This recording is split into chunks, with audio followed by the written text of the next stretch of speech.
Bien, buenas noches, compañeros. Vamos a continuar desarrollando los temas del libro primero del Código Civil, específicamente del título 1, que se complementa con la presentación que ya se les compartió previamente, la cual estoy compartiendo en este momento. El último tema que empezamos a tratar fue el tema de los atributos de la personalidad. Si se recuerdan, quedamos que estos atributos son inherentes a la persona, pues por el hecho de serlo. Y dentro de ella tenemos 5. Para algunos autores, pues son 6, puesto que también incluyen lo relativo a la nacionalidad. Empezamos a ver la primera de ellas,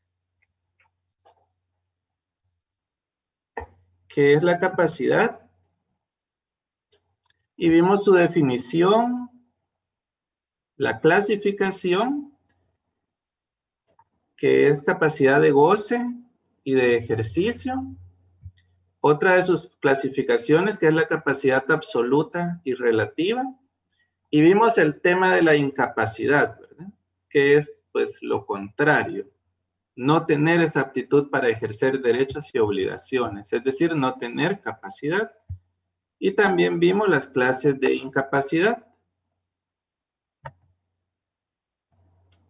que era la relativa y la absoluta. Hoy vamos a ver el segundo atributo de la personalidad en el listado pues, que se les presentó anteriormente. El primero es la capacidad. El segundo es el nombre.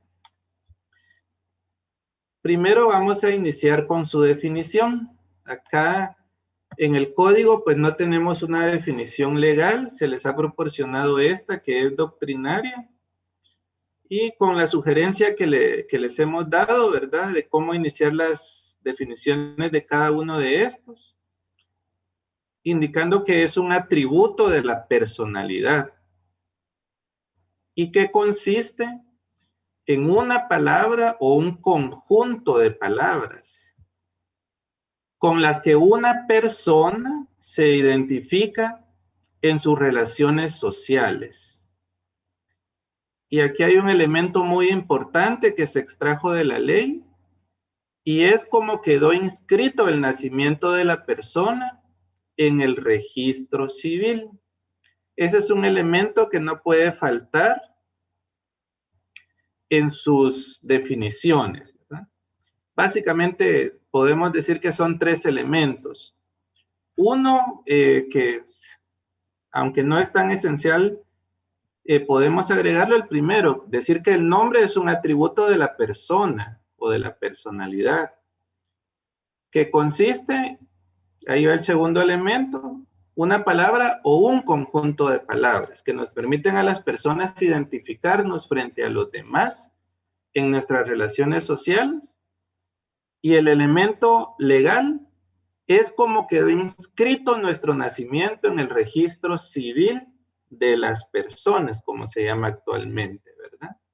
Ahí tenemos una definición bastante completa de lo que es el nombre. Dentro del Código Civil hay ciertos artículos que se relacionan con el nombre. El primero de ellos lo encontramos en el en el artículo 4, que es uno de los artículos que teníamos pendientes. Por favor, todos nos ubicamos en ese artículo 4 del Código Civil, y si ven el epígrafe se llama identificación de la persona, que es muchas veces una pregunta que nos hacen, ¿verdad? Incluso a veces en los exámenes privados, algunos examinadores la preguntan, indicando, solo me confirman si están viendo la pantalla, compañeros, es que me sale aquí un mensaje. Lick, fíjese que se Lick. mira, pero es la incapacidad. Me quedó la de incapacidad. Vaya, esa duda tenía, vieran, porque me salía un mensaje.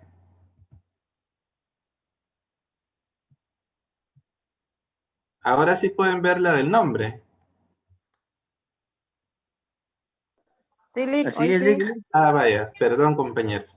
Pues acá está la definición acerca del nombre a la que hacíamos referencia. Y con respecto al fundamento, en el artículo 4 tenemos la identificación de la persona. Entonces, frente a una pregunta que nos dijeran cómo se identifica una persona individual, entonces la respuesta correcta es que la persona individual se identifica con su nombre, ¿verdad? Es como está inscrito su nacimiento en el registro civil, ¿verdad? Entonces esa sería la respuesta correcta, ¿verdad? Muchos cuando les preguntan cómo se identifica una persona, por ejemplo, pueden mencionar con el DPI, mencionan algunos, ¿verdad? Y no, el DPI es un documento de identificación personal, es cierto, ¿verdad? Pero frente a esa pregunta, la respuesta correcta de conformidad al Código Civil, al artículo 4, es que una persona se identifica con su nombre, ¿verdad? Contrario a la naturaleza del documento personal de identificación, ¿verdad? Que ese, pues ya tiene otros fines, ¿verdad? Acá tenemos una anotación en esta diapositiva que está relacionada con el artículo 4. Nos indica cómo se forma el nombre. Y lo podemos dividir en dos partes. Uno es el nombre propio o de pila. En mi caso, por ejemplo, pues mi nombre es Marco Tulio Jiménez Aldana. Este lo dividimos en nombre propio, que es Marco Tulio.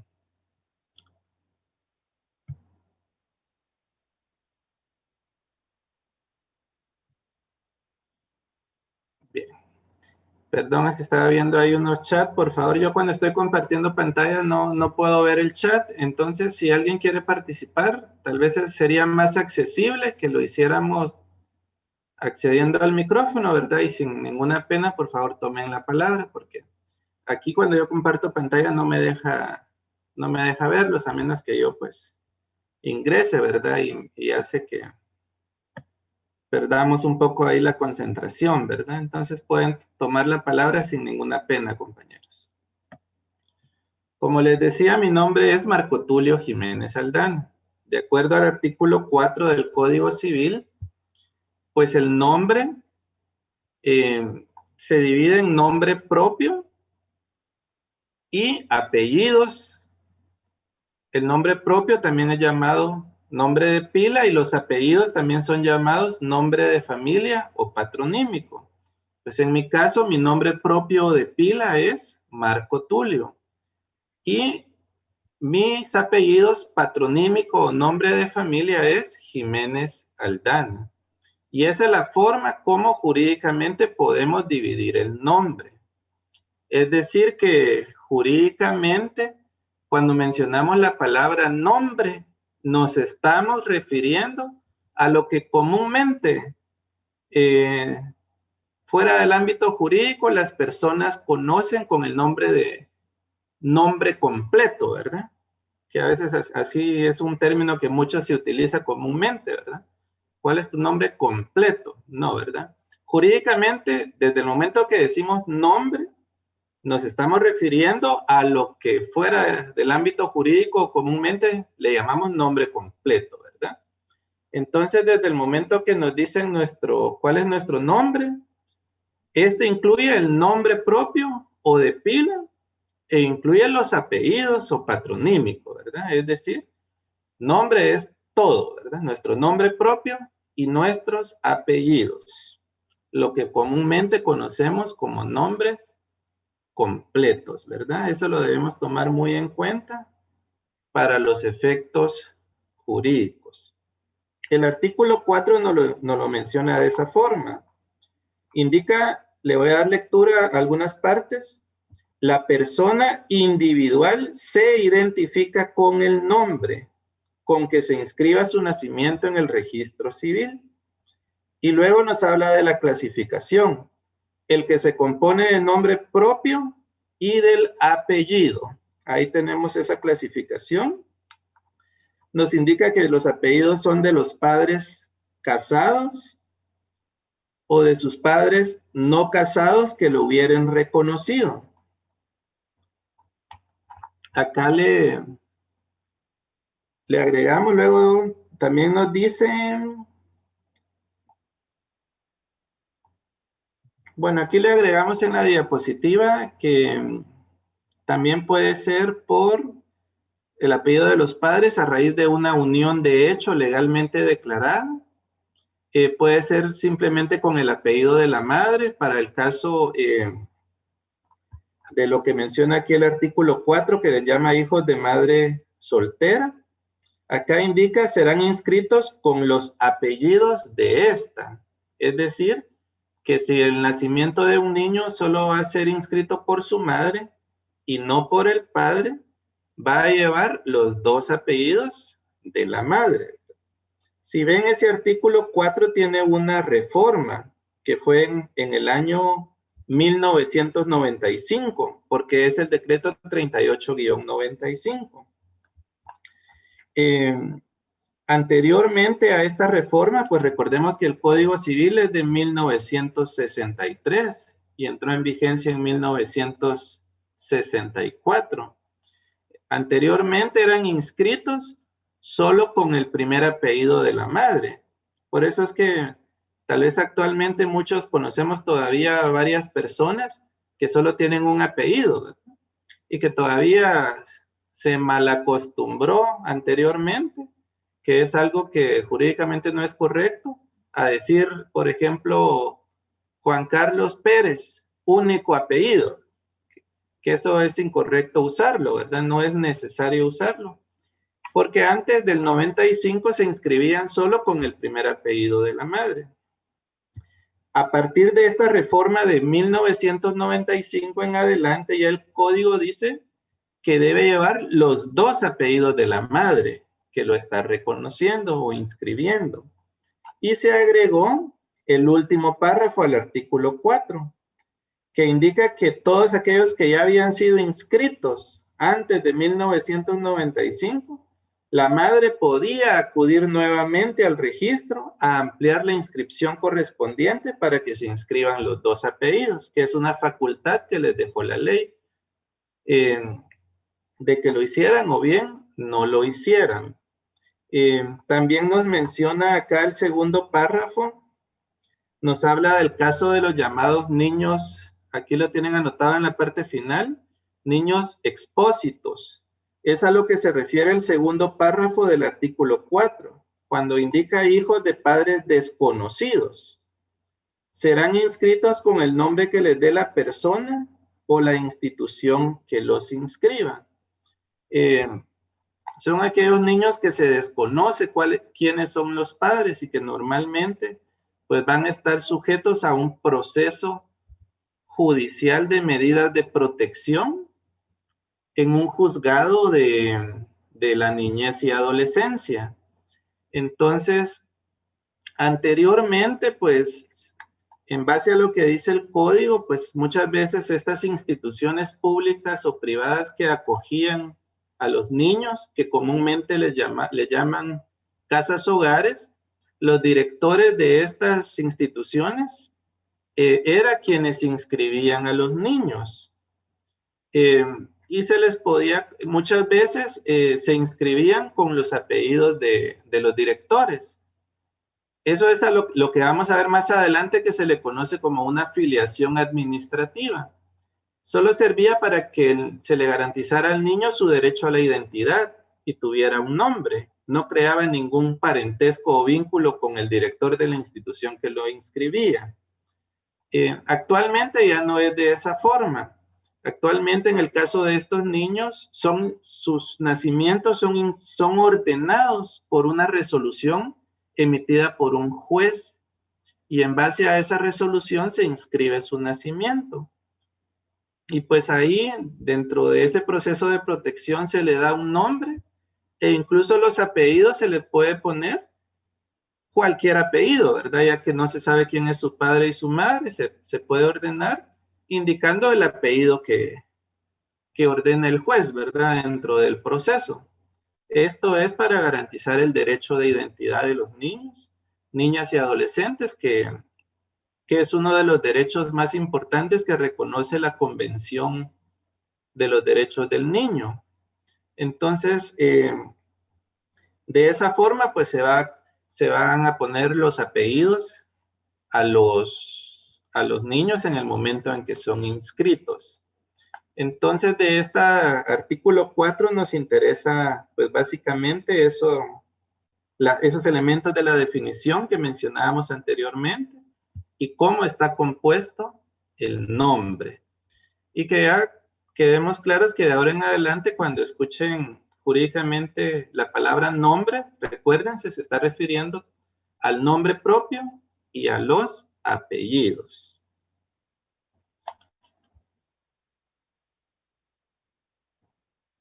Otro artículo que se relaciona con el nombre es el artículo 5, 6 y 7. El artículo 5 hace referencia a dos situaciones. A la llamada identificación de persona y a la llamada identificación de tercero, que son dos figuras jurídicas que están directamente relacionadas con el nombre. Si vemos el primero de ellos, nos indica que una identificación de persona, que es el nombre que le da la ley en su artículo 5, para la doctrina esto es incorrecto. La doctrina le llama, algunos autores dicen que lo correcto debería ser que esta figura se llamara identificación de nombres, no identificación de persona. Sin embargo, ese es el término que utiliza nuestro Código Civil. Y esto procede cuando una persona utiliza constante y públicamente nombres o apellidos distintos o incompletos de los que constan en su inscripción de nacimiento. Ha pasado mucho, ¿verdad? Que hay personas que están inscritas en el registro civil con un nombre y en sus relaciones públicas y de forma constante, tal vez utilizan de forma incompleta ese nombre o utilizan un apellido distinto, que no son los que constan en su inscripción de nacimiento. En algunos casos es consciente y voluntariamente, con intención, ¿verdad? Por ejemplo, tal vez la persona tiene 3 nombres y no le gusta usar los 3, ¿verdad? Solo se identifica con 2 nombres, omitiendo uno y sus 2 apellidos. Ahí estaríamos hablando que lo está usando de forma incompleta. O algunos tal vez tienen un apellido y públicamente se identifican con otro. Estarían usando un nombre o un apellido distinto al que consta en su inscripción de nacimiento. En algunos casos no ha sido tan por decisión de estas personas, puesto que yo conozco muchos casos en que las personas, pues anteriormente que tenían sus cédulas de vecindad, le escribían su nombre o su apellido de alguna forma. Por lo menos le cambiaban algunas letras. En algunos casos hasta los apellidos o los nombres, y las personas se identificaban con esa cédula. Y ahora que fue el cambio con el DPI, cuando revisaban su inscripción de nacimiento, resultaba que tal vez su apellido estaba inscrito de otra forma, o era con Z y ahí lo tenía con S, y entonces eso dio lugar a que las personas, incluso sin darse cuenta, se identificaran con nombres o apellidos distintos a los que constan en su inscripción de nacimiento, aunque fuera solo una letra la que cambiara, ¿verdad? Ya estaríamos hablando que el nombre o apellido es distinto. Para solventar estas situaciones, el artículo 5 lo que indica es que se puede hacer una identificación de persona. Y el procedimiento es bien sencillo, lo establece el artículo 5. Indica que simplemente la persona va a acudir personalmente ante un notario. Entonces, si es una persona mayor de edad, ya vimos que tiene capacidad de ejercicio y ella puede ejercer por sí sola y en nombre propio todos sus derechos. Entonces ella va ante el notario. Pues si es una persona menor de edad, también puede hacerse una identificación de persona, solo que no puede ir el menor de edad ante el notario. Va a ir su representante legal, que normalmente van a ser sus padres, si los tiene, ¿verdad? Y si no, van a ser sus tutores. Entonces, acuden ante el notario y dan una declaración bajo juramento. Eso significa que el notario los va a juramentar antes de tomarle la declaración y les va a advertir que si mienten, que si lo que declaran es falso, van a incurrir en un delito que se llama perjurio y les va a indicar cuál es la pena con la que está sancionado ese delito. Y después va a proceder a escuchar su declaración bajo juramento. Entonces, ¿qué es lo que van a declarar? Que su nacimiento está inscrito de una forma y que ellos constante y públicamente se han identificado con un nombre distinto o incompleto. Esa declaración jurada debe constar en escritura pública, que es un requisito que la ley exige, ya que hay otras declaraciones juradas que pueden constar en un acta notarial, pero esta no puede ser en acta notarial, debe ser en escritura pública. Hecha esa escritura ante el notario extiende un testimonio, que es una copia de esa escritura, toda vez que la original le queda al notario, y se presenta al registro civil para que éste la inscriba. Hace una inscripción de la identificación de persona y además, aquí el artículo 5 dice que va a hacer una anotación al margen de la partida de nacimiento correspondiente. Lo menciona así porque antes las inscripciones se llevaban en forma física en los registros civiles, eran unos grandes libros donde constaba la inscripción y al margen se le hacía la anotación de la identificación de persona.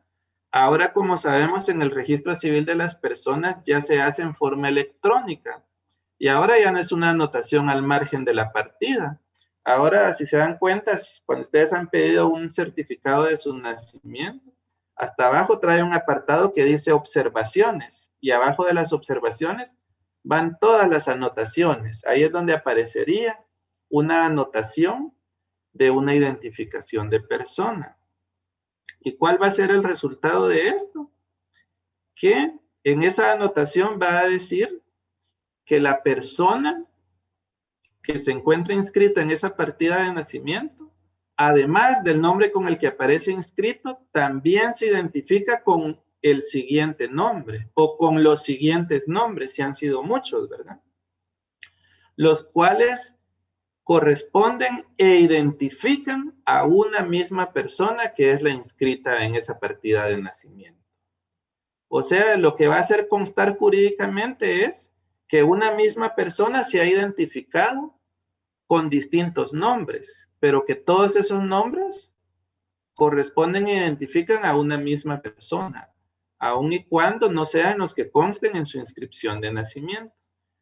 Y eso va a servir, ¿verdad?, para que si tiene documentos con ese otro nombre que no es el que está en su partida, se solucione el problema con esa identificación, y estableciéndose que se trata de una misma persona. A eso se refiere este trámite de identificación de persona.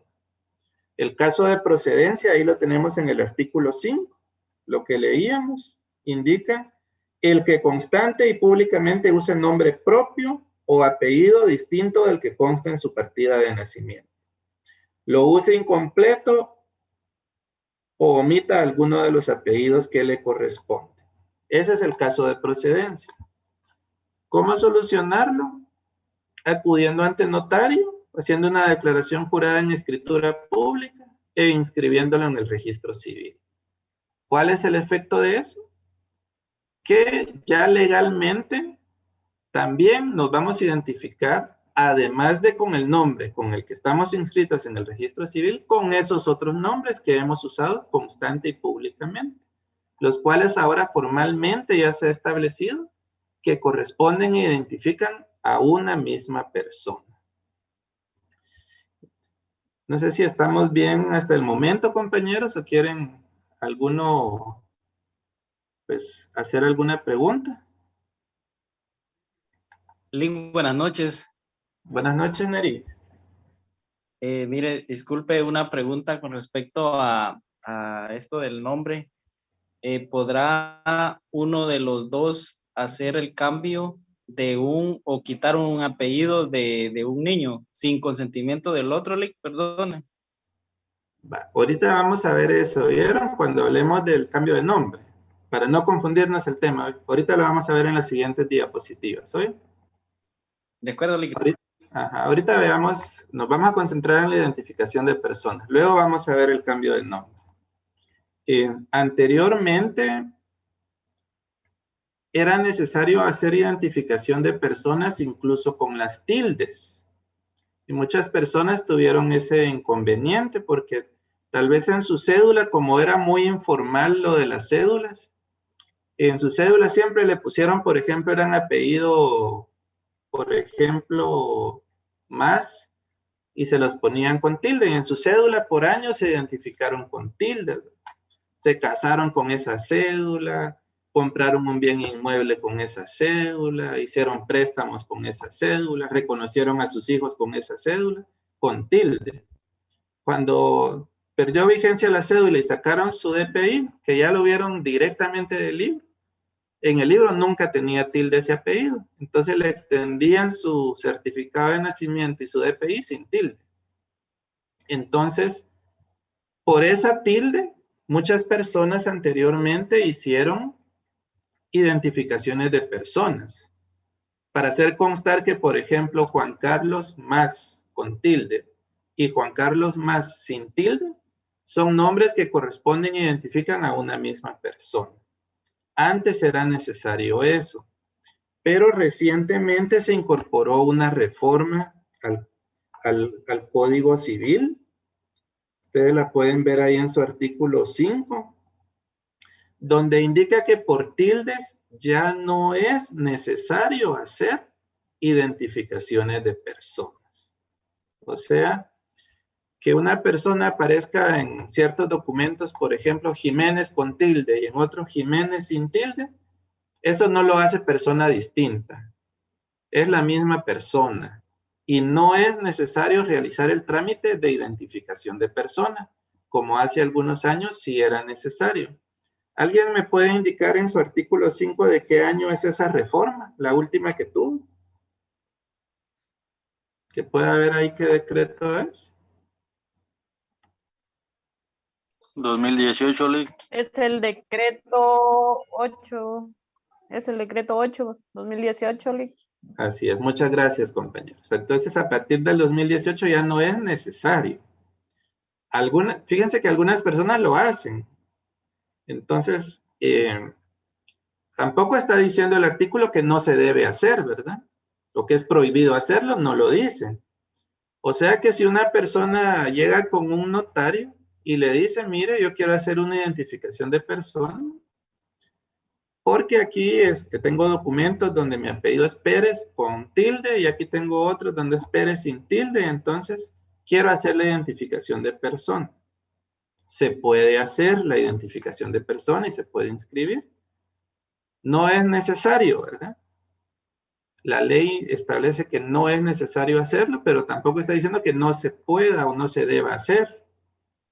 Ya que a requerimiento de parte, si la persona desea hacerlo, aun cuando no es necesario o obligatorio hacer, puede hacerse, ¿verdad? Sin embargo, ya no es necesario. Antes del 2018 se hicieron demasiadas esas identificaciones de persona porque el hecho de que hubiera una tilde en algunos documentos y sin tilde en otras los hacía personas distintas. Pero actualmente con esa reforma ya no lo es.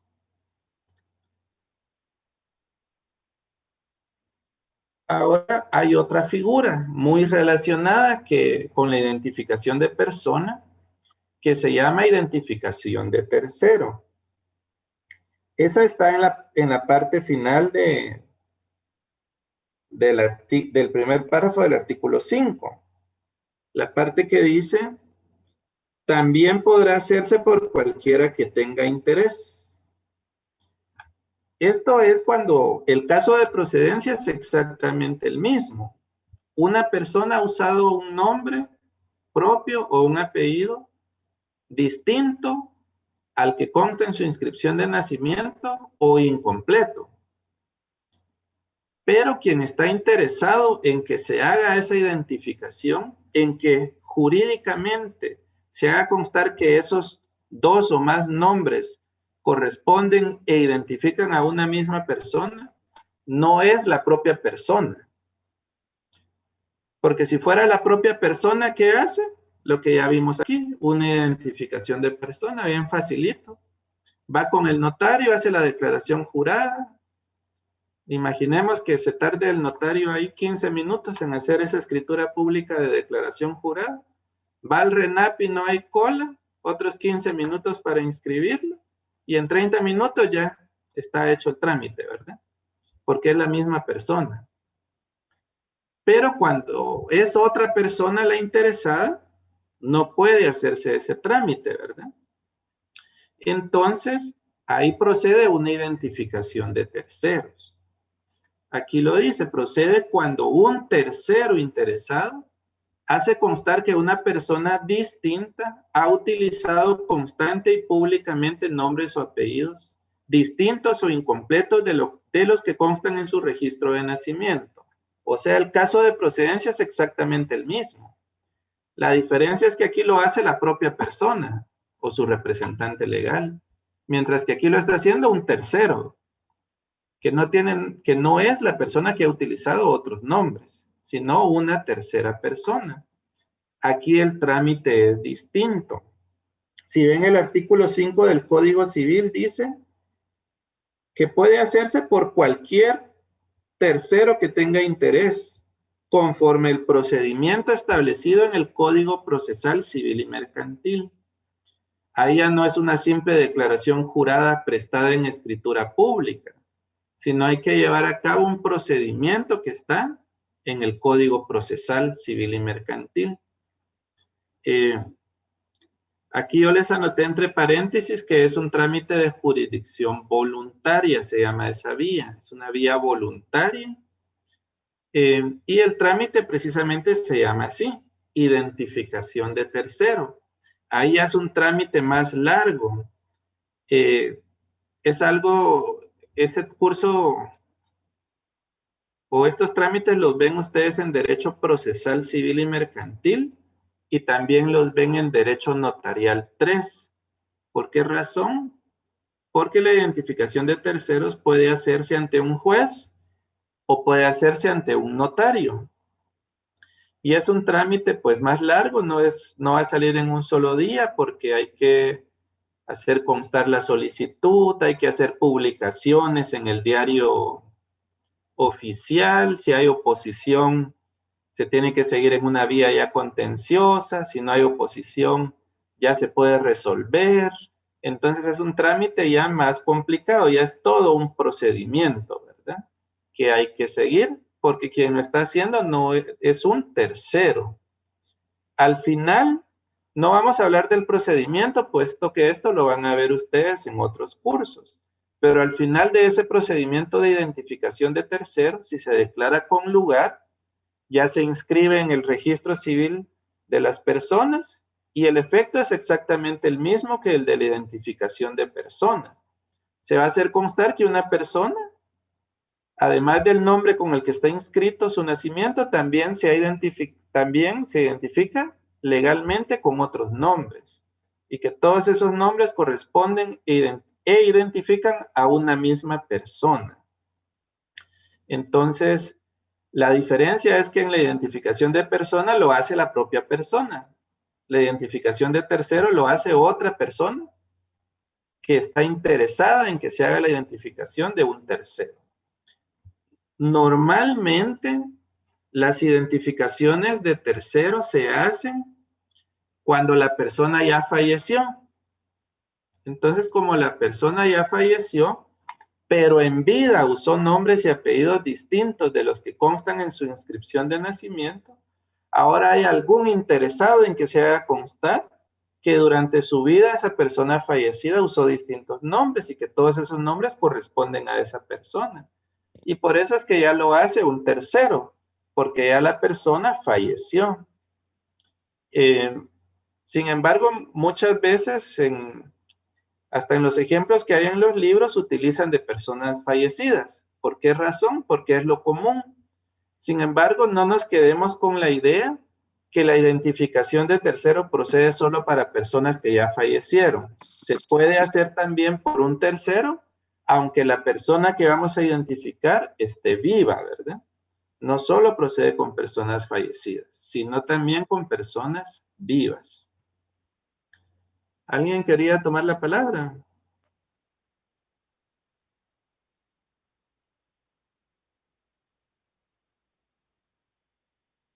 Bien, vamos a pasar al artículo 6. Ahí tenemos el otro aspecto relacionado con el nombre que se llama cambio de nombre. Vean el nombre del epígrafe, cambio de nombre. ¿Qué entendemos por nombre? Tanto el nombre propio o de pila como los apellidos. ¿Eso qué significa? Que las personas pueden cambiar tanto su nombre de pila como pueden cambiar también sus apellidos, ¿verdad? En principio, indica la ley que las personas no pueden cambiar sus nombres. Si ven el artículo 6 del Código Civil, nos lo indica de esa forma. Las personas no pueden cambiar sus nombres. ¿Cuál es la excepción? Solo con la debida autorización judicial, indica el artículo 6. Si se dan cuenta, yo aquí en la diapositiva les puse judicial o notarial. ¿Por qué razón? El Código Civil solo dice judicial, porque cuando se emitió el Código Civil en 1963, un cambio de nombre solo podía hacerse en la vía judicial. Más adelante, en 1977, se emitió otra ley. Se llama Ley Reguladora de la Tramitación Notarial de Asuntos de Jurisdicción Voluntaria. Esa la van a ver ustedes en Derecho Notarial 3. Pero esa ley facultó también a los notarios para poder tramitar cambios de nombre. Por eso es que actualmente las personas pueden cambiar sus nombres solo si hay autorización de un juez o de un notario. Pero para eso primero hay que seguir un trámite, que también es un trámite de jurisdicción voluntaria, al igual que la identificación de tercero. Ambas pueden ser ante juez o ante notario. Entonces, muchas veces, igual si nos preguntan, la pregunta, diga Juan Carlos.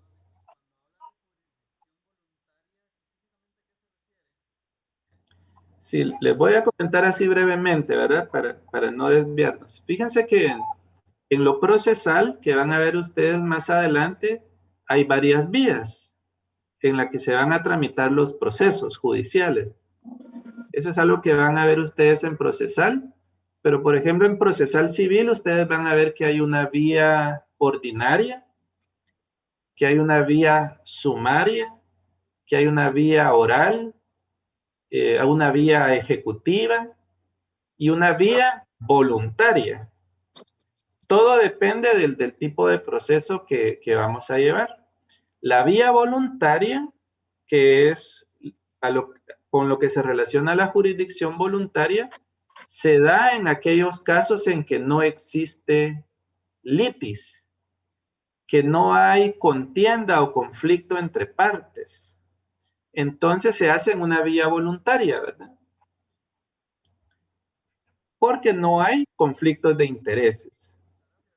Lo normal, ¿verdad? Cuando ustedes piensan en un proceso judicial es que piensan que hay dos o más partes en conflicto, ¿verdad? un actor o demandante y un demandado, ¿verdad? Y que ellos tienen un conflicto y lo someten a la decisión de un juez, quien a través de un proceso judicial, mediante una sentencia, va a resolver el conflicto, ¿verdad? Eso es lo que conocemos como jurisdicción. Así, solo jurisdicción. Pero en realidad ese concepto es jurisdicción contenciosa, porque hay litis. Pero cuando hablamos de jurisdicción voluntaria es porque no hay litis, como sería en este caso, ¿verdad? Un cambio de nombre. Aunque si bien es cierto, dentro de los procesos de jurisdicción voluntaria puede surgir litis. Lo que la ley dice es que si surge litis, si alguien manifiesta oposición, entonces ya no se sigue tramitando en la vía voluntaria, ya nos vamos a una vía contenciosa. Pero eso lo van a ver más adelante, más despacio. ¿Vieron? Yo aquí solo les di una idea. De momento aquí lo que nos interesa es pues ver la parte sustantiva. Ya pues en procesal civil van a ver la parte adjetiva, ¿verdad? Que ya son los procesos judiciales. Entonces, es necesaria la autorización judicial o notarial mediante el trámite correspondiente, que yo ya les adelanté que es en una vía voluntaria porque no hay litis. Entonces, muchas veces, relacionado con lo que les decía de cómo se compone el nombre, a veces, incluso dentro de exámenes privados, por ejemplo, les preguntan a los sustentantes, mire, una persona puede cambiar su apellido. Entonces, ¿cuál sería la respuesta? Que sí. Solo mediante autorización judicial. Así es.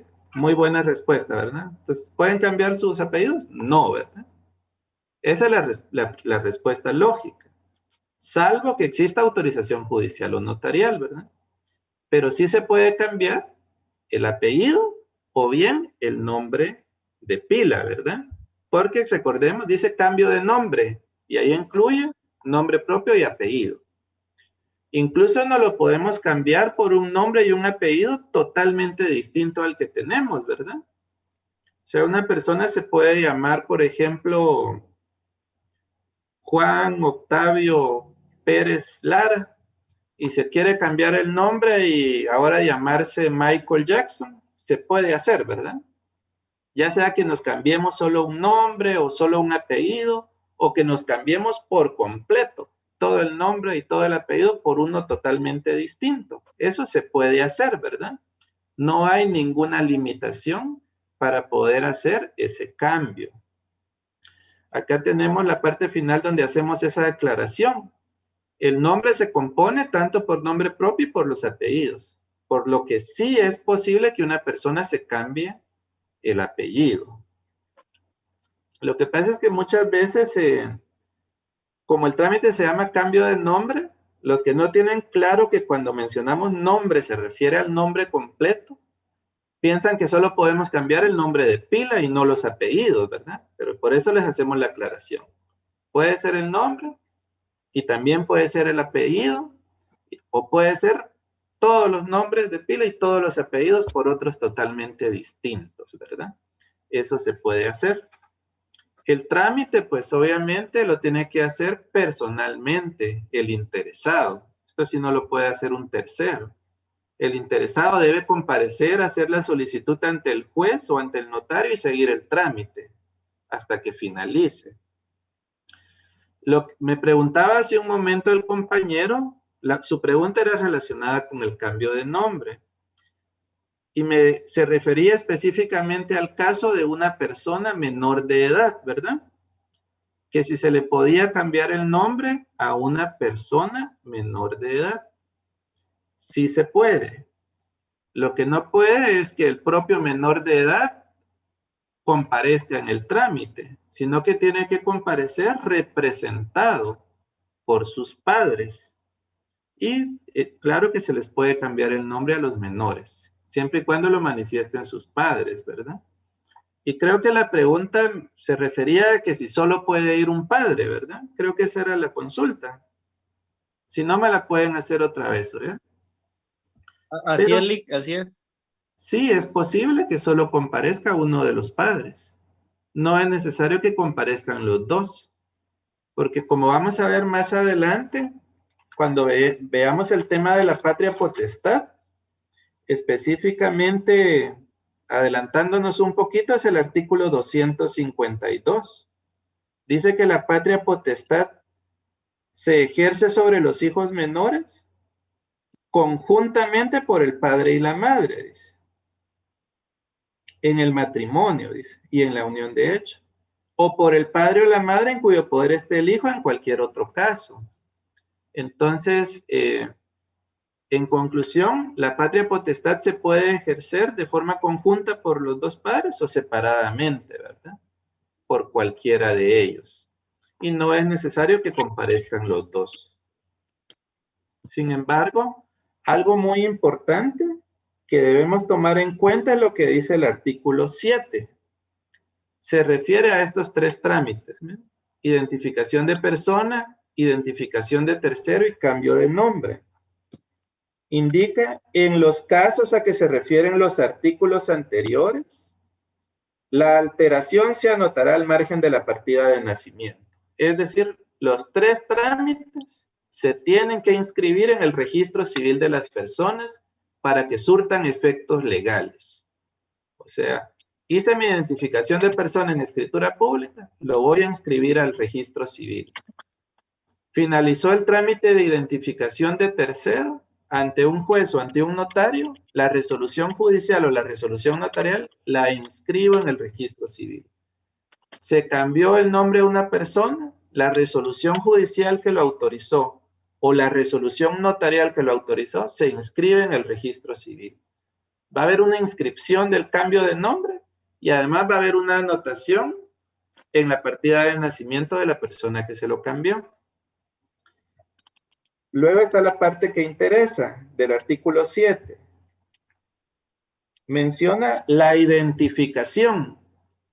Lo está usando en forma general. Quiere decir que se refiere tanto a la identificación de persona como a la identificación de tercero.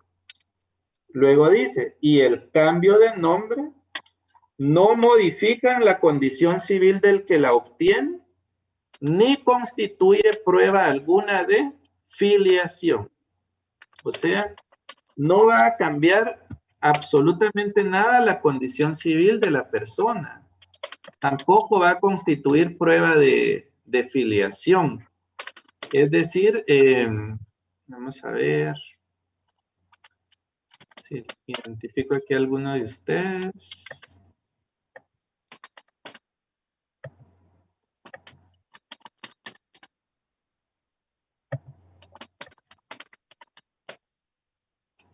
Bien, imaginemos, ahí está, me aparece Elsa Martínez. ¿Cuál es su nombre completo, Elsa Martínez?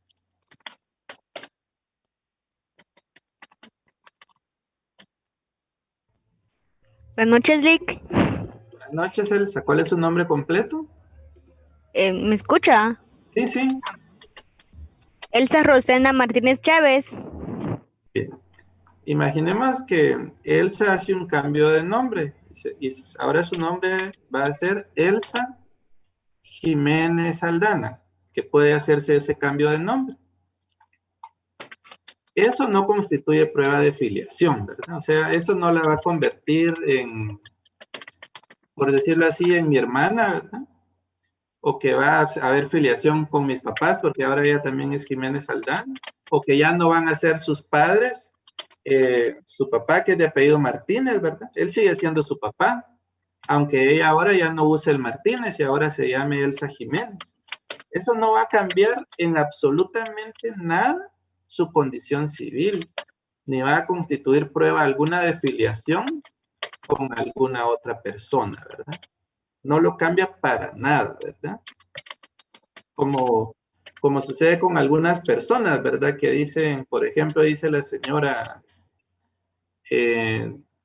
bueno, el papá tal vez ni se ocupa del niño, le voy a quitar el apellido, dicen, ¿verdad? Y le cambian el nombre, y le quitan el apellido del papá y le ponen otro. Tal vez el del nuevo conviviente que tiene la señora.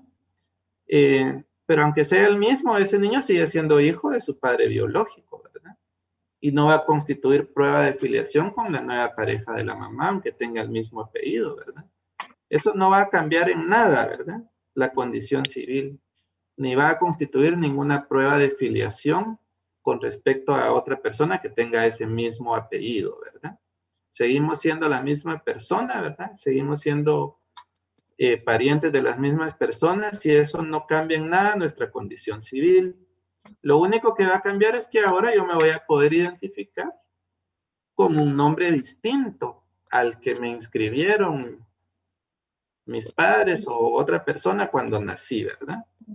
Entonces, muy Sí, importante la aclaración del artículo 7. Diga.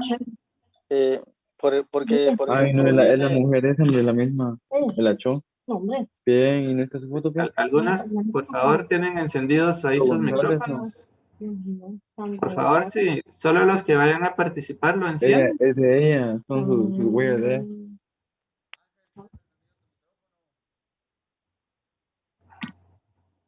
Bien, ¿alguien más quería hablar, compañeros? sí, Diga. como ejemplo, decía alguien que se quiere cambiar el nombre y se quiere poner el apellido del conviviente de la persona, ¿va? Ajá. Por ejemplo, hay un caso de una persona que no fue identificada por el papá y viene y deja herencia. Entonces, si se cambió el nombre, ¿qué pasa en esa condición? Sí, le entendí como que usted me dice que La el hijo... persona, le cambió el nombre la mamá, ¿verdad? Porque no quería que tuviera el apellido del papá, pero viene el papá y... Él sigue siendo su hijo y sigue Aunque sea teniendo derecho cambiado. a heredarle y sucederle en sus bienes. Eso no va a cambiar en nada su condición civil, ¿verdad? Ajá. Ni Fíjese va, que ni va a eliminar el parentesco, ¿verdad? Eso no modifica en nada sus derechos. a mi abuelita le sucedió un caso de que una de sus hijas de ellas tiene el apellido Ávila, pero todas las demás tienen el apellido Dávila. Fue cuando la sentaron, por ejemplo, en Melchor, que ahí hay mucho Ávila. Y al momento de que el papá de mi mamá dejó herencia para todas, se complicó con el caso de ella porque ella era de apellido Ávila, no era Dávila. Sí, fíjense que ahí procedió otro trámite. Pero ahí lo único que había que hacer era rectificar la partida de nacimiento de ella porque había un error, ¿verdad? Ese es otro trámite también de jurisdicción voluntaria que van a ver ustedes más adelante, ¿verdad? Eso ya se da cuando al momento de la inscripción cometen un error, ¿verdad? Le tenían que haber inscrito como Ávila y le pusieron Dávila. Eso es un error que se puede rectificar, ¿verdad? Y al rectificarse, pues ya aparece el correcto, ¿verdad? Pero sí, ese ya es otro trámite diferente, ¿verdad? Que se llama rectificación de partidas. Que también lo van a ver más adelante. Y ese no lo vemos aquí porque no está relacionado con el nombre. Porque un error en una partida puede ser en el nombre, puede ser en cualquier otro lugar, ¿verdad? Y siempre va a ser rectificación de partida. Bien. Disculpe, con una pregunta. Diga. Con un caso contrario al que comentaba el compañero Levi, si una persona, por ejemplo, le da, por decirle así, el apellido a un niño que el verdadero papá no lo reconoció, ese niño a la hora de repartir herencia tiene derecho de pelear por herencia también, ¿o no? Sí, vamos a hablar dos aspectos de ese caso, ¿verdad? En primer lugar, eso no se debe hacer, ¿verdad? Eso ya es constitutivo de varios delitos. Que una persona reconozca como suyo a un hijo que no lo es, ¿verdad? Entonces ahí ya se puede incurrir incluso en varios delitos, ¿verdad? Pero las personas que aún así lo hacen, legalmente, pues lo reconoció, ¿verdad? Es un reconocimiento voluntario y es su hijo para efectos legales, ¿verdad? Y tiene todos los derechos como un hijo. Entonces ahí no habría ninguna distinción. Si alguien reconoce a un niño que no es suyo, que no se debe hacer, que es constitutivo de delito, pero si lo hace, es como que fuera su hijo, ¿verdad? Y tiene los derechos que sus demás hijos, incluso a heredarle, como usted mencionaba, ¿verdad? Entonces ahí no habría, salvo que él mismo después impugne la paternidad, ¿verdad? Y ya impugnando la paternidad y ya hecha las pruebas de ADN y se ha declarado con lugar, pues ya no va a ser su hijo, ¿verdad? Pero fuera de eso, sí es su hijo y sí tiene todos los derechos, ¿verdad? A pesar de lo que les decía, que es algo que no se debe hacer, ¿verdad? No sé si ahí quedó su duda resuelta. Así es, Lick, gracias, muy amable. Bueno, bien. Vamos a pasar al otro atributo de la personalidad, que es el estado civil. Entonces ya vimos la capacidad, el nombre. Ahora el tercer atributo de la personalidad es el estado civil. Aquí tenemos el listadito, siempre lo regreso para que no nos perdamos, que estamos siempre en el mismo tema de los atributos de la personalidad. Para el caso del estado civil, lo podemos definir como un atributo de la personalidad que consiste en una condición jurídica en la que una persona se encuentra frente al conglomerado social. Esta influye en sus facultades, en su capacidad y en sus obligaciones.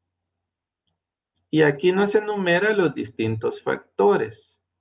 Muy importante esto porque comúnmente asociamos nosotros el estado civil solo relacionado con nuestra condición frente al matrimonio, ¿verdad? Entonces, cuando nos preguntan nuestro estado civil, siempre lo asociamos solo con el estado civil, haciendo referencia a nuestra actitud o nuestra condición frente al matrimonio y decimos, pues, o somos casados o somos solteros, ¿verdad? Así lo entendemos comúnmente en sentido estricto el estado civil, que de hecho solo están esos dos, ¿verdad?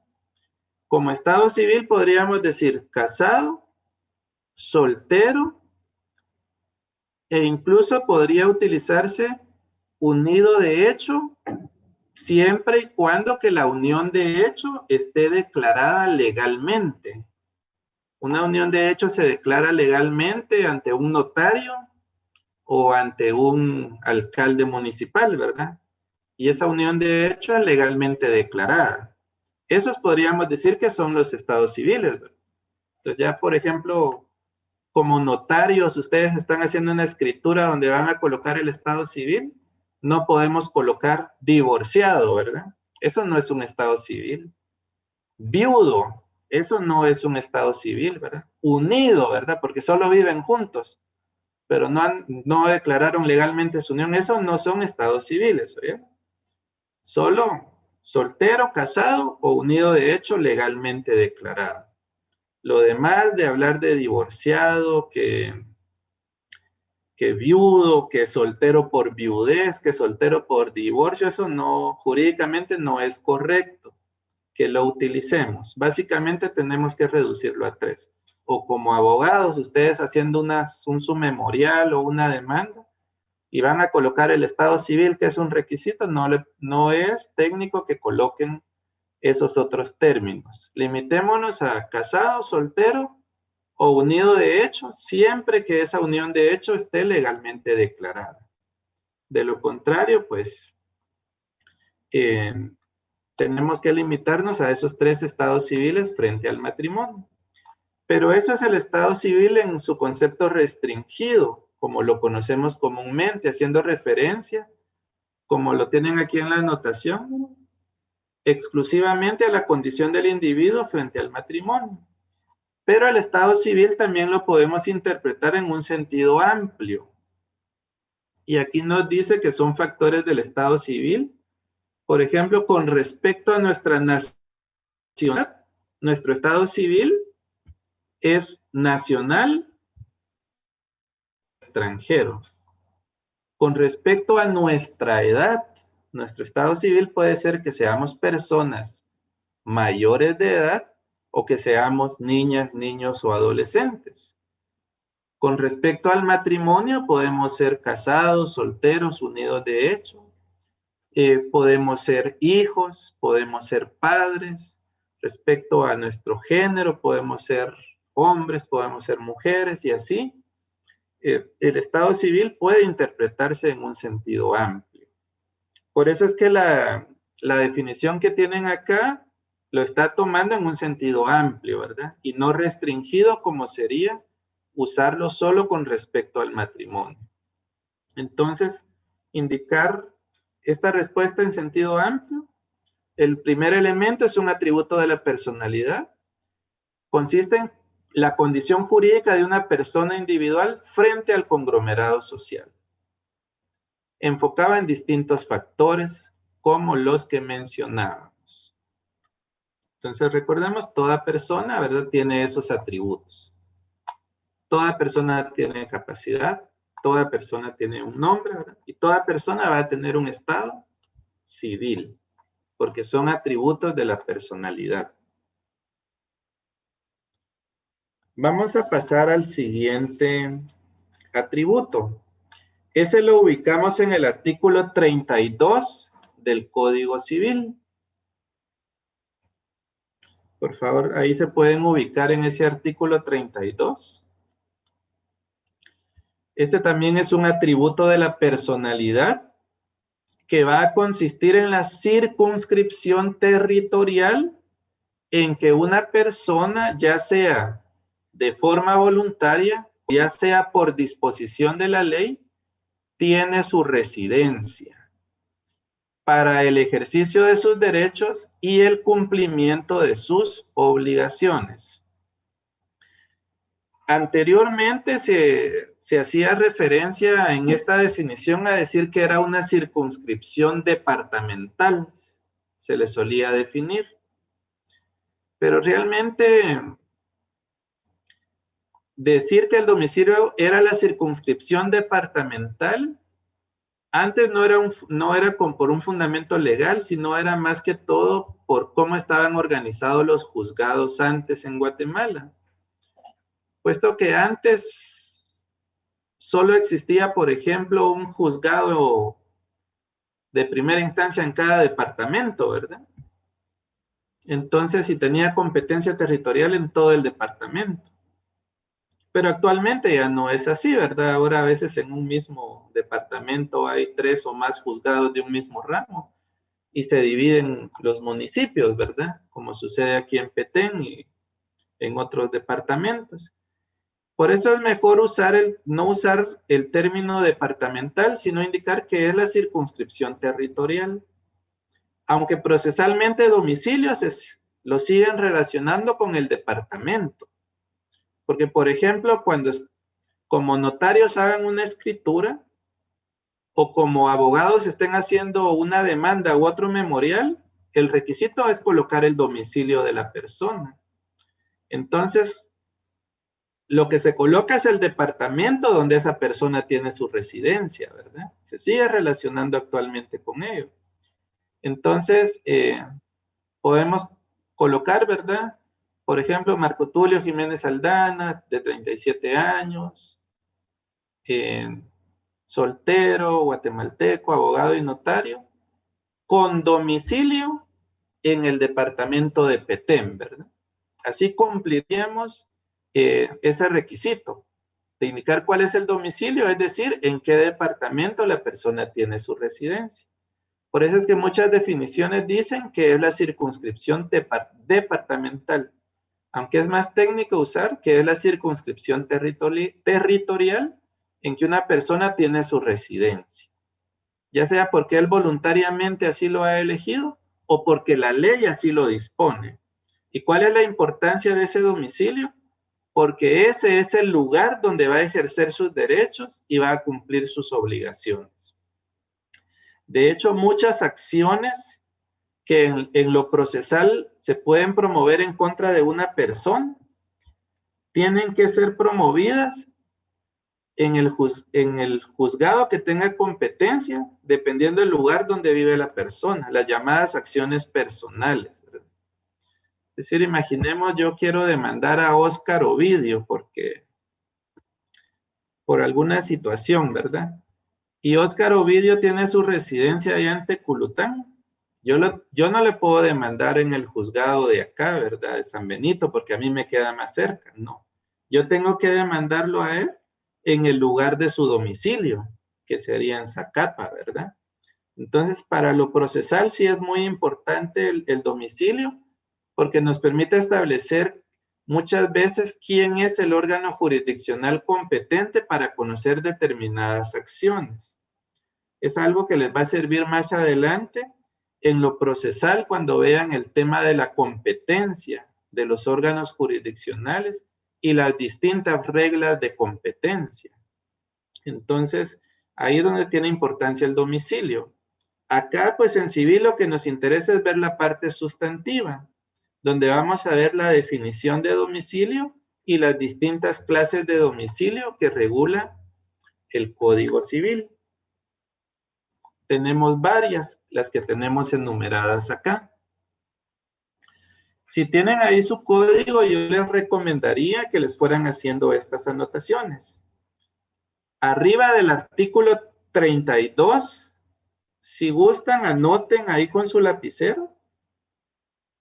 Voluntario o real. Esa es la clase de domicilio que está regulada en el artículo 32. Se llama domicilio voluntario o domicilio real.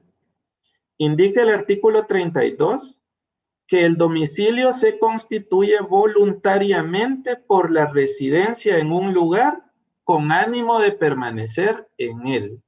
Recordemos que la Constitución nos garantiza el derecho de libre locomoción.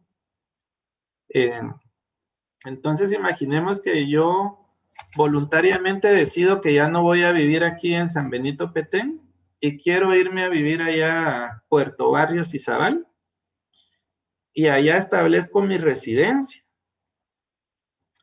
Indica el artículo 32 que ahí voy a constituir mi domicilio, ¿verdad? Porque ahí constituí mi residencia y tengo ánimo de permanecer en él. Pero el artículo 32 lo complementa el artículo 33. Se presume el ánimo de permanecer por la residencia continua durante un año en el lugar. Es decir, que si yo me voy a vivir ahorita a Puerto Barrios, Izabal, y me quieren presentar una demanda, ¿dónde me la tendrían que presentar? Donde yo tenía mi domicilio, que es aquí en San Benito Petén, por lo menos durante un año. Después del año que yo ya estoy viviendo allá en Puerto Barrios, Izabal, ya mi domicilio ya lo tengo establecido en Izabal, y si me quisieran demandar ya sería allá, ¿verdad? Porque ya pasé más de un año residiendo voluntariamente en ese lugar.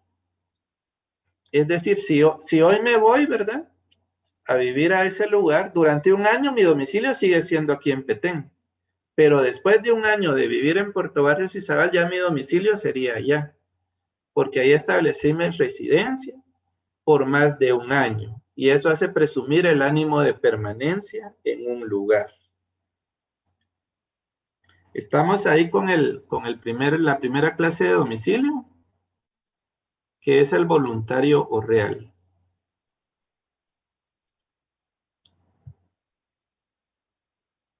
Solo les voy a compartir el link de la asistencia para que ahí poco a poco vayan anotándose en lo que queda. ¿Pueden ver el link, compañeros? Rick, perdone. Sí. Buenas noches. Buenas No noches. sé si me escuchan. Ahorita sí. ¿Sí se le escucha?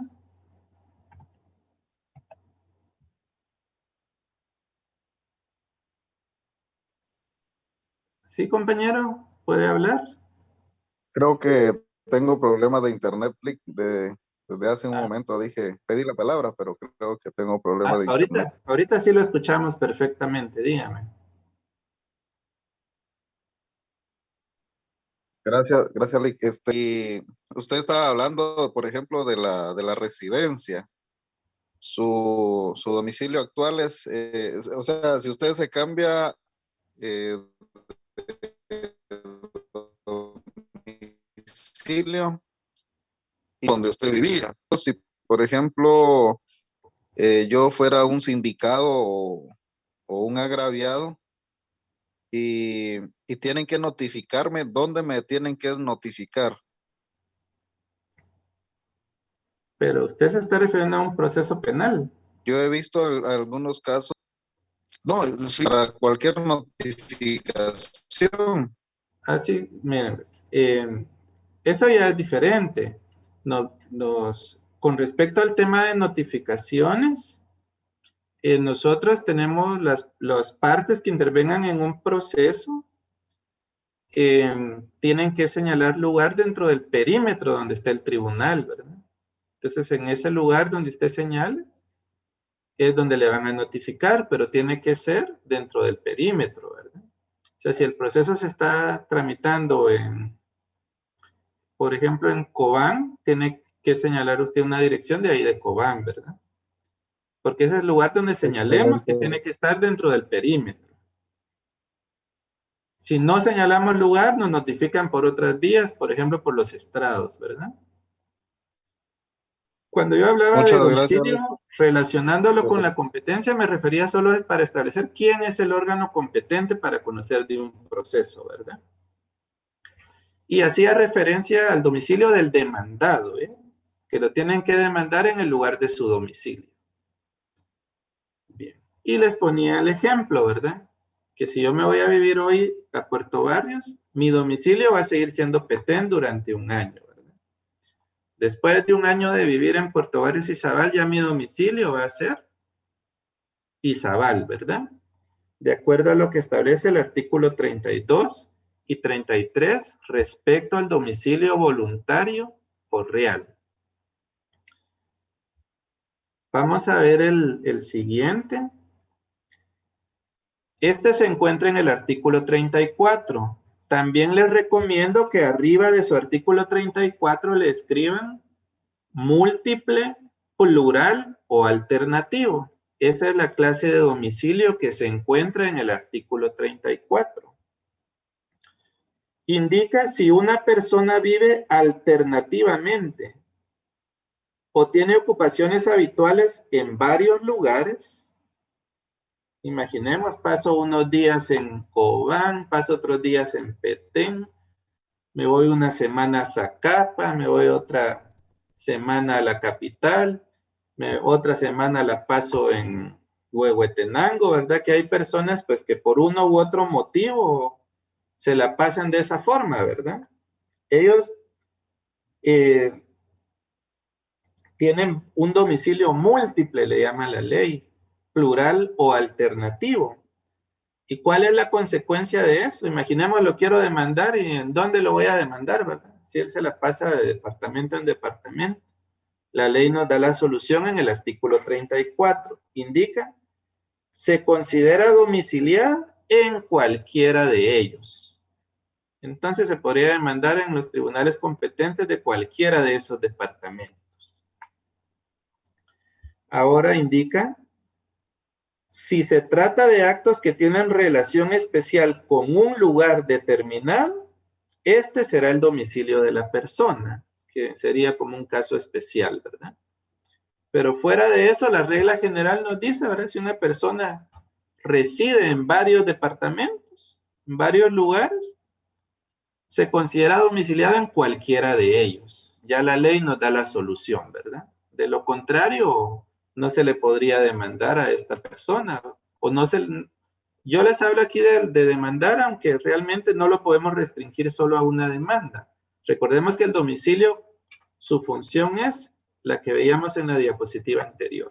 La importancia del domicilio es que ahí esa persona va a ejercer sus derechos y allí esa persona va a cumplir sus obligaciones.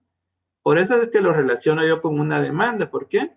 Porque cuando esa persona no cumple voluntariamente sus obligaciones es que la vamos a demandar, ¿verdad? Y la tenemos que demandar en el lugar de su domicilio. En el artículo 35, si gustan, escriban arriba del artículo 35, circunstancial o del vagabundo. Esa es la clase de domicilio que se encuentra en el artículo 35. Así le llama la doctrina. Establece ese artículo: la persona que no tiene residencia habitual se considera domiciliada en el lugar donde se encuentra. O sea, no tiene una residencia habitual, ¿verdad? Se la pasa de lugar en lugar. Por ejemplo, alguien que se la pase ahí de mochilero y que solo ande viajando de lugar en lugar, ¿verdad? Quedándose de hotel en hotel, de hostal en hostal, ¿verdad? No tiene una residencia habitual. ¿Cómo vamos a establecer ahí? Porque él no ha establecido un domicilio voluntario, porque no se presume que tenga ánimo de permanencia en ningún lugar. No tiene un domicilio múltiple, plural o alternativo tampoco, porque no está residiendo en distintos lugares a la vez. Esta no tiene una residencia habitual, ¿verdad? Por eso se le llama del vagabundo, ¿verdad? O domicilio circunstancial. ¿Qué solución da la ley en el artículo 35? Su domicilio es el lugar donde se encuentre en ese momento. Si en ese momento está en Petén, ese va a ser considerado su domicilio, ¿verdad? Si está en otro departamento, ese va a ser considerado su domicilio. Esa es la solución que da el artículo 35 ante esta situación. El siguiente está en el artículo 36 y 37, que es el domicilio legal. Le pueden escribir así arriba de su artículo 36. Como ahí no hay epígrafes, se lo pueden agregar para que sepan qué clase de domicilio regula. Legal, necesario o derivado. Establece el artículo 36 que el domicilio legal de una persona es el lugar en donde la ley le fija su residencia. Solo permítanme, para los que no se han anotado, ahí está en el link en el chat, por favor se anotan.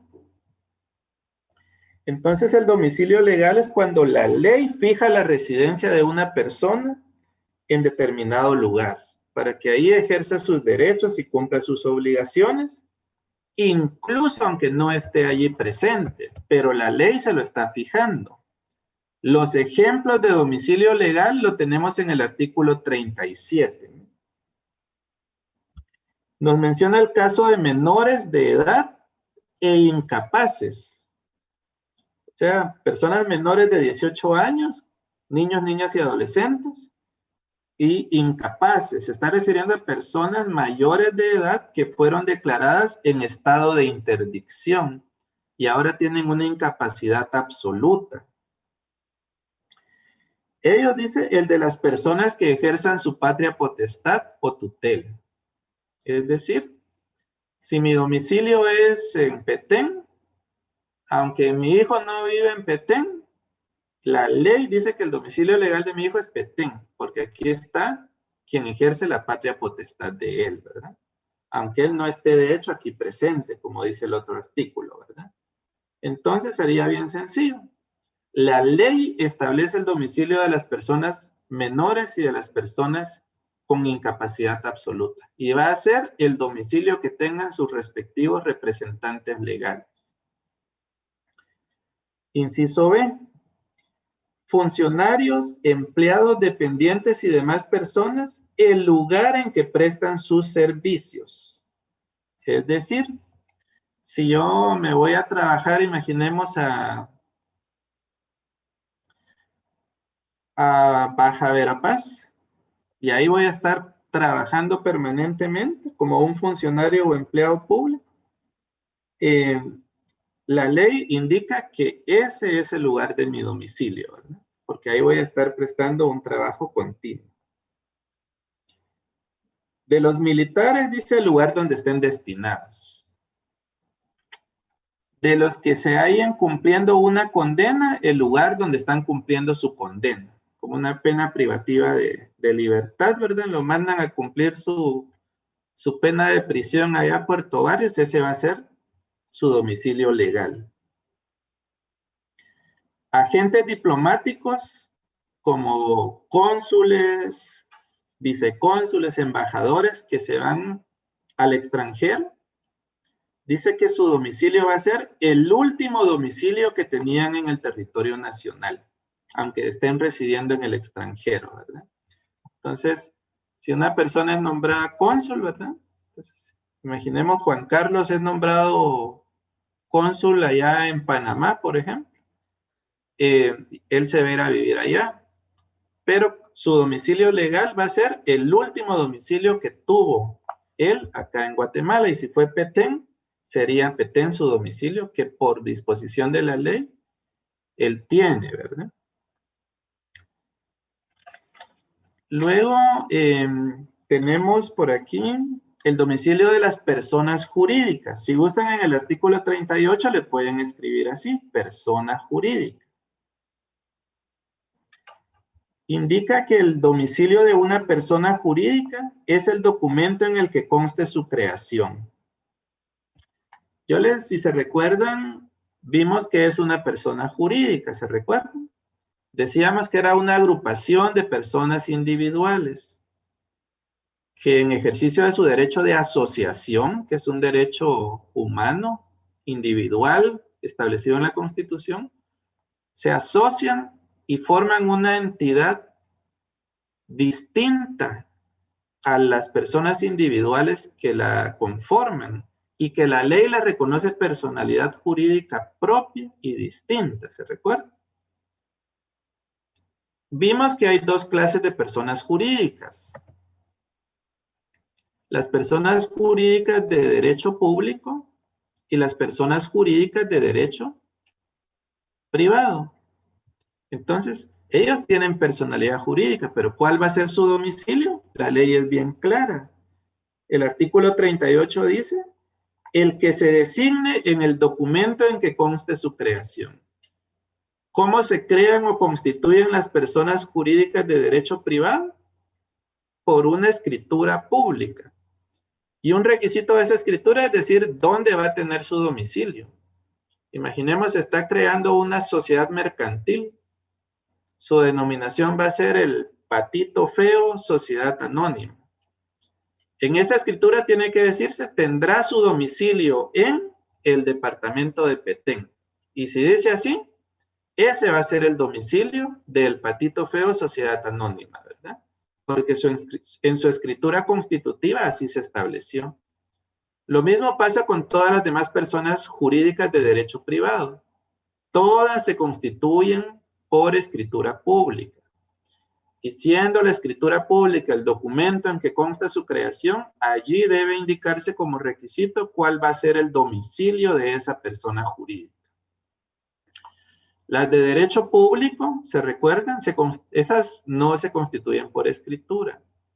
Son creadas por ley. Y en la ley dice cuál es su domicilio.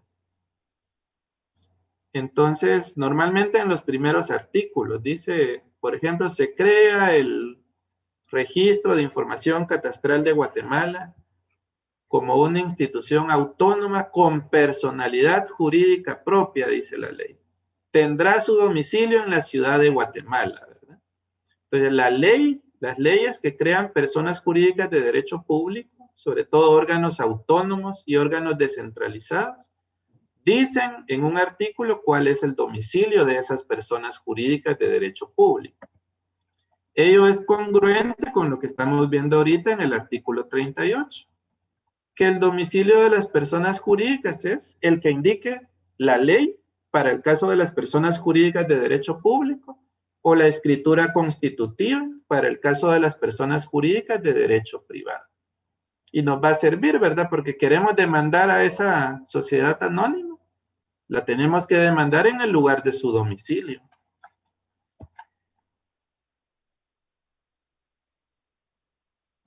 Y vamos a ver. Tenemos otro. Ahí ya me lo había pasado. Es el domicilio especial, electivo o contractual. Ese es el del artículo 40, ¿verdad? Pueden anotar arriba de su artículo 40 eso. Especial, electivo o contractual. Indica a las personas en sus contratos pueden designar un domicilio especial para el cumplimiento de las obligaciones que éstas originen. Entonces, imaginemos, estamos haciendo un contrato, ¿verdad? Por ejemplo, un mutuo donde una persona le está prestando dinero a otra. Y la persona en su contrato puede establecer un domicilio especial para el cumplimiento de esa obligación, aunque la persona no vive en ese lugar. Pero si incumple esa obligación, es en ese lugar donde lo van a demandar.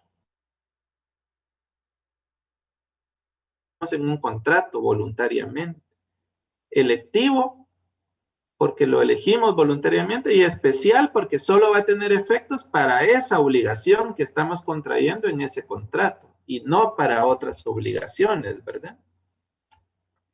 Que podría darse, ¿verdad? Cuando es entre personas particulares. Porque si es con un banco, por ejemplo, o incluso ya con las personas particulares que van con un notario a hacerlo, ya no se utiliza mucho eso. Lo que se utiliza es algo que han oído ustedes, que se dice que se renuncia al fuero del domicilio. Cuando hablamos de fuero del domicilio, se refiere al fuero de atracción de todas las demandas que planteen en mi contra, las va a traer el juzgado de mi domicilio, ¿verdad? Y me tienen que demandar en mi domicilio. Pero cuando decimos, firmamos algo y dice que renuncio al fuero de mi domicilio y me someto a los tribunales que elija la otra parte. Por eso es que vemos que a veces andan demandando a las personas, allá los van a demandar a Guatemala, allá los van a demandar a Huehuetenango y las personas viven aquí. ¿Por qué? Porque ellos renunciaron al fuero de su domicilio, ¿verdad? Y si incumplen un contrato los van a demandar donde quiera el acreedor, ¿verdad? Bien, ahí terminaríamos con las clases de domicilio del Código Civil. Pero por la relación quería mencionarles el domicilio fiscal. Este es un domicilio que se encuentra regulado en el artículo 14 del Código Tributario.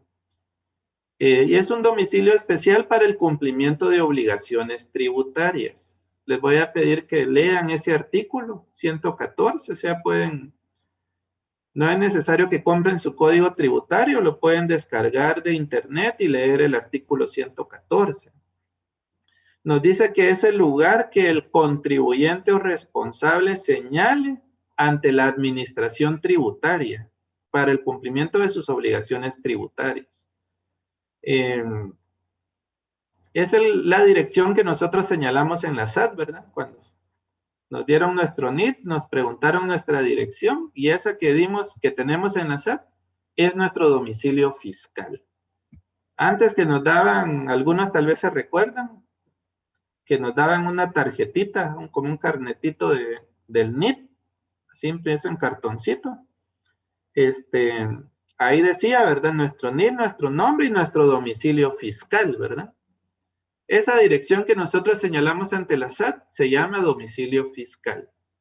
Va a servir si incumplimos nuestros impuestos y la SAT nos va a cobrar, ¿verdad? Es en ese lugar donde nos va a cobrar administrativamente. Si nos va a demandar, va a ser en ese juzgado de ese lugar donde señalamos nuestro domicilio fiscal. Incluso dentro del Código Tributario actualmente, ahora está regulado el llamado domicilio fiscal electrónico. Ya el domicilio fiscal electrónico es la dirección de correo electrónico que nosotros señalamos ante la SAT, ¿verdad? Y que cuando llevamos ahí procedimientos administrativos ante la SAT, nosotros podemos pedir que nos notifique en nuestro domicilio fiscal electrónico. Entonces nos van a notificar por correo. Pero eso solo se puede hacer en la SAT porque lo tiene regulado, ¿verdad? No podemos hacerlo en otros órganos administrativos. Así como decíamos que el domicilio es la circunscripción territorial en la que una persona tiene su residencia, hay otro concepto relacionado que se encuentra en el artículo 41 del Código Civil, que es el concepto de vecindad. Es parecida a la definición, solo que aquí dice es la circunscripción municipal en la que una persona tiene su residencia. Entonces, la residencia es el lugar donde vivimos, donde residimos, ¿verdad? Entonces, por ejemplo, yo que tengo mi residencia en San Benito, entonces mi vecindad es San Benito, ¿verdad? Y mi domicilio es Petén, ¿verdad? Si alguien tuviera su residencia, imaginemos allá en Gualán, Zacapa, ¿verdad? Entonces, su vecindad es Gualán y su domicilio es Zacapa, ¿verdad? Entonces, muy relacionado, ¿verdad? Porque el domicilio es la circunscripción departamental o territorial en que tenemos nuestra residencia. Y la vecindad es la circunscripción municipal en la que tenemos nuestra residencia. El fundamento legal de la vecindad está en el artículo 41 del Código Civil, donde tenemos la definición legal. También les voy a pedir, por favor, que descarguen su código municipal y lean el artículo 12 y lo relacionen con el artículo 41 del Código Civil y viceversa. Porque en el artículo 12 del Código Municipal también tenemos una definición legal de vecindad y es casi exactamente igual a la que hay en el artículo 41 del Código Civil. Entonces, no confundamos, ¿verdad? Vecindad, domicilio y residencia, ¿verdad? Entonces, si me preguntan, por ejemplo, ¿cuál es mi residencia? Yo podría decir, mi residencia es la Cuarta Avenida, 1-48, zona 4. Mi vecindad es San Benito y mi domicilio es Petén, ¿verdad? Bien. No sé si hay alguna duda, compañeros, respecto al tema del domicilio.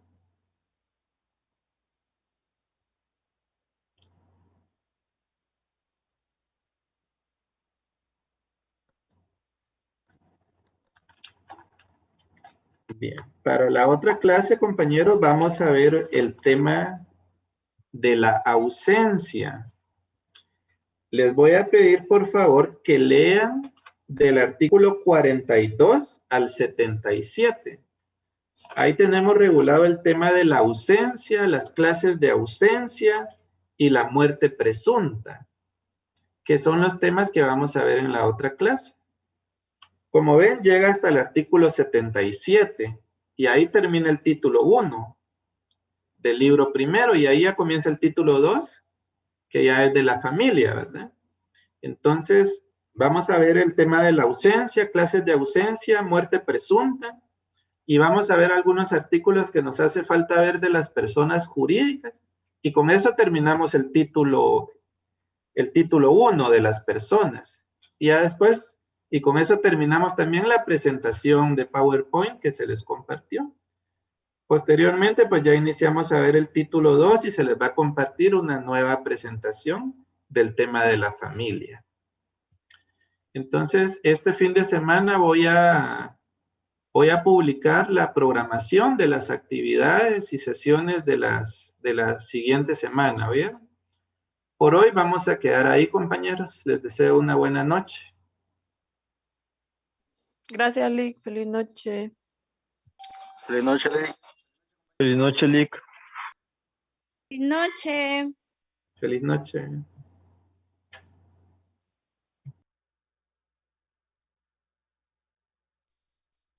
Feliz noche.